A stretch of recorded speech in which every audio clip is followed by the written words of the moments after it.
this video, I'm going to be talking about the best ways that you guys can counter Yubel. Now, as always, guys, if you guys are new to the channel or just tuning in for the first time, go ahead and hit the subscription button down below, hit the notification bell while you're there, and leave a like. And of course, guys, comment what you guys want to see next. I try my best to respond to each and every single one of you guys' comments. But without further ado, let's get right into the video.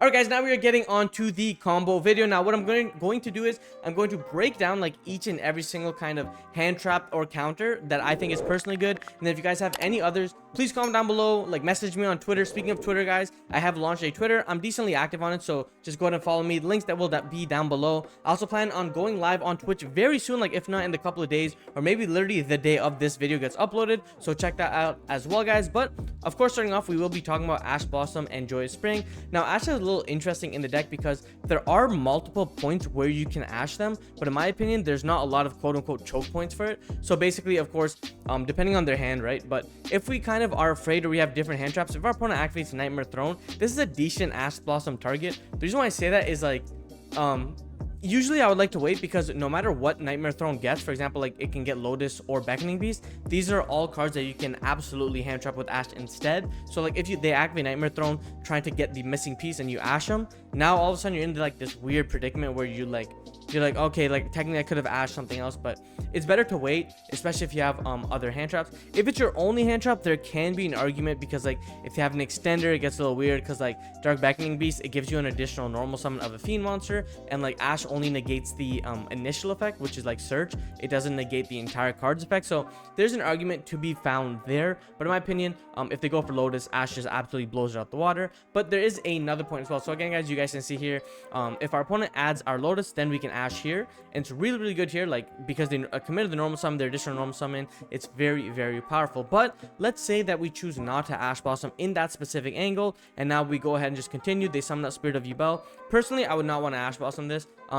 There is an argument that you can be made that like, okay, like if I Ash Blossom this, it takes them off getting like the additional cards. But the other best place to Ash Blossom this is right here when they get Nightmare Pain. Nightmare Pain can pop to add, very similar to Dragonic Diagram in that regard. So basically negating Nightmare Pain is very crucial because this essentially turns off their Spirit of Yubel floating, and it also turns off their Nightmare Throne to get an additional body on board. So in my opinion, Ash Blossom here is very powerful as well, especially if you kind of want to respect the extender. Like say for example, Nightmare Throne goes ahead and you know that like, okay, one Ash isn't going to do enough, you can hold it here and put him in like an awkward spot.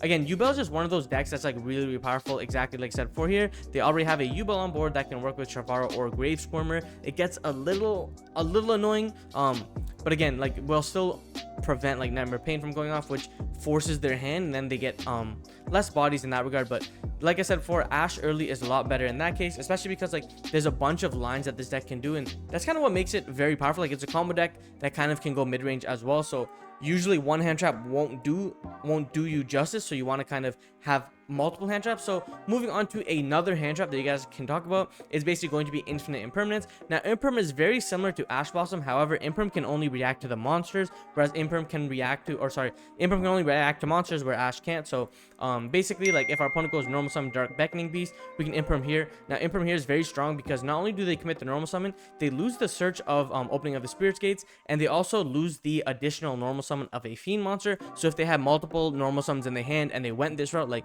Throne get Beast, normal Beast, Imperm goes absolutely stupid here. It can more or less shut their turn off, like depending. It's very priority here, like I said before. Another point is like if they go activate Spirit Gates, and they already have like Samsara D Lotus, you technically want to go ahead and Imperm Lotus on summon. So you guys will see here, I end up just like kind of redoing here. So basically like let's say they go get Nightmare Throne and they go ahead and get Lotus, and then when they normal summon Lotus on summon, you want to use Imperm on summon because this card tributes for cost. So again, because it's no longer on the field, we cannot just like chain it in response to Lotus. We are going to have to use it on summon, which is very broken. Okay, in my opinion, this is probably one of the best ways to use it, like Imperm the normal summon, especially if you have additional hand traps like Imperm goes stupid. And yeah, ignore the quick effect thing because that's like the monster negative aspect of it. Otherwise, what you can do is like basically if they use Lotus, they go into Yubel and you can imprint the Spirit of Yubel here. The only downside, I'm pretty sure I type it, it's very risky because of Squirmer and Sharvara, and they usually run like 3 to 4 total copies of those cards. So the chance of them seeing it is very high. So again, if they have it here, yes, they are forced to use the interaction early and it causes like Nightmare Throne and everything to float. But Imperm is like really weak in this specific angle. Like personally, I would say Imperm the normal summons. If you have additional hand traps, then again, it's up to your jurisdiction to kind of like decide what you think is better. But again, Imperm by itself, I would definitely be saying hit the normal summon for sure, and then kind of deal with the rest later on. But moving on to another hand trap, guys, we are going to be talking about is Bystial Magnemite. Now this is one where like it's really good against Yubel depending on when you hit them. Unfortunately, Yubel has multiple lines of play, so depending on their combos, it will kind of dictate whether or not you Magma. So again, I'm gonna kind of break down like the best versions and then different variants. So say like this is the one card combo, so they go Lotus get Yubel go ahead and get Pain, activate Pain. And if you guys don't know the Yubel combos, I did upload like a combo tutorial somewhere over here like a week ago or 2 weeks ago, so go ahead and check that out because it's gonna be very important for Nats. And again, it changes when Fiendsmith comes out, but I'll try my best to kind of get a Fiendsmith Yubel combo tutorial out when you guys need it. But again, they use Nightmare Pain, pop Spirit of Yubel, they go ahead and get Grave Squirmer, and then this will go ahead and trigger Spirit of Yubel to go ahead float into regular Yubel. From here, guys, what we want to do is they're going to go ahead and activate Squirmer, summon, link into Yama. From here, they will add Sharvara. Now this again, it just depends, right? So basically, the really annoying part of Grave Squirmer is this card says this: you can banish this card from graveyard, press summon one Fiend monster with 0 attack from your hand or graveyard. For some reason, it doesn't target, meaning that they can always get any of these cards. Usually, what I would say is if you Magnemite out of the Grave Squirmer, now they're in a weird spot where kind of they have to decide. It's like, okay, if I want to make Phantom of Yubel, I lose bodies. Then now I have Spirit of Yubel in the deck, and I don't have it in the graveyard anymore, so I can no longer recur because Spirit of Yubel has additional effects, like I said before. Unfortunately, this card's really stupid. This card says, where does it say? Blah blah whatever. Special one Yubel from your hand, deck, or graveyard. So it's really good because it doesn't necessarily state banished.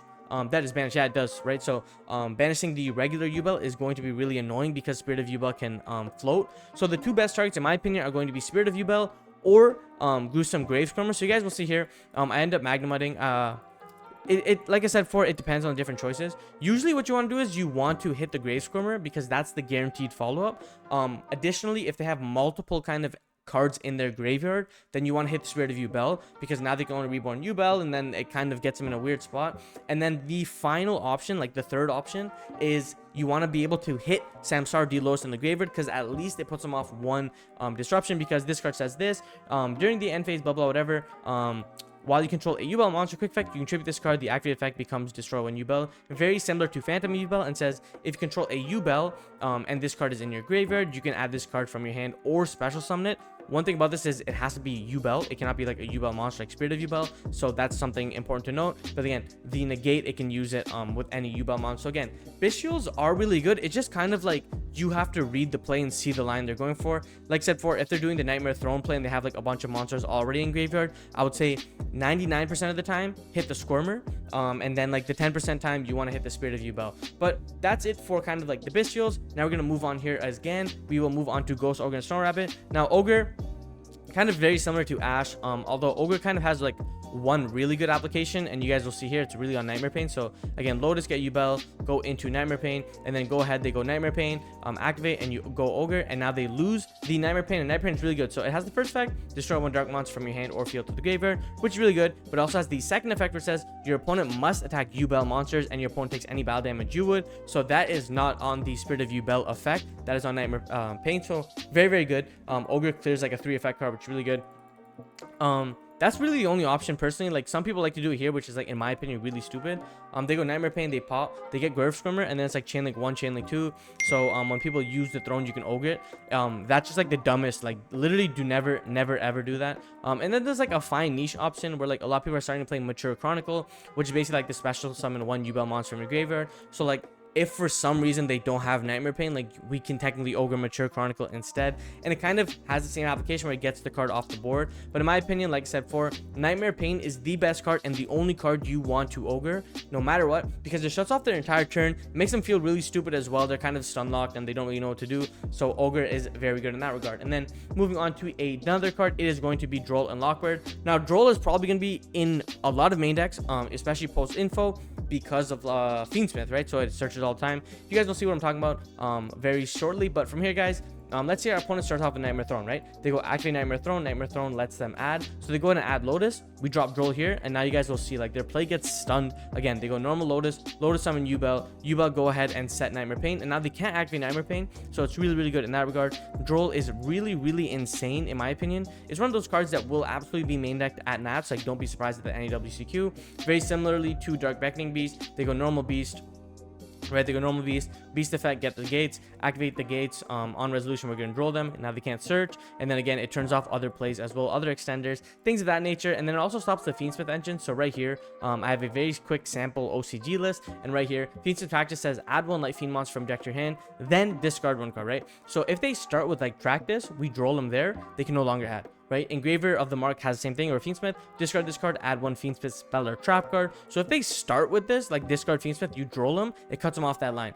Then on top of that, it cuts them off Spirit of Yubel, being able to search Nightmare Pain, cuts them off Terraforming, Nightmare Throne, Chaos Summoning Beast also cuts them off, because then they can't get to the, Dark Beckoning Beast, because they can no longer get to the Chaos Summoning Beast. And they have also other cards as well, like all these other little weird cards. So again, in my opinion, Droll is very powerful. And now moving on to the final cards, in my opinion, that are best are going to be like Kaijus, Lava Golems, things of that nature. Dark Ruler is good as of now, but in my opinion, once the Fiendsmith cards come out and they have that card like Dees Ares or something, they just get the free negates. So like you Dark Ruler, they flip Trap card to Reborn, and then yeah. But moving on to the final cards of the video that I'm going to be talking about, it's going to be Kaijus, Lava Golems, and Sphere Modes. In my opinion, I think Lava Golem and Kaijus are a little better. And again, Lava Golem and Sphere Mode are niche because you cannot normal summon the turn you use them. From here, guys, genuinely speaking, you want a Godarla. When you Godarla, it's better to get the Omni negate off the board. They will always have the Reborn, so like you don't really want to get rid of this because it's just wasted.